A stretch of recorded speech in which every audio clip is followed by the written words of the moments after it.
Amasanyalaze wano tegannayingira naye gali mu plani yange ey'emyaka 5.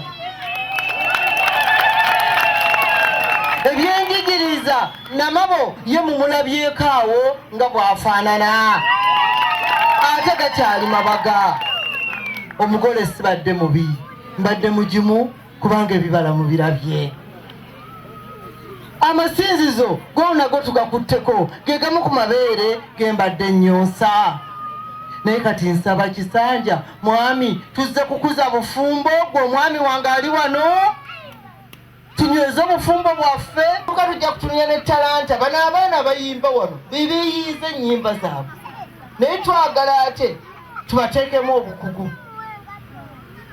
Abazanyi ensi yonna ebeetaaga. Omwana alina talanta twagala tumukwatireko. Tonjiwanga obulamu bwange n'obwonona newaddeyo kukwagala mu ngeri ebeematiza newaddeyo kuba naawe buli mbeera mukwano.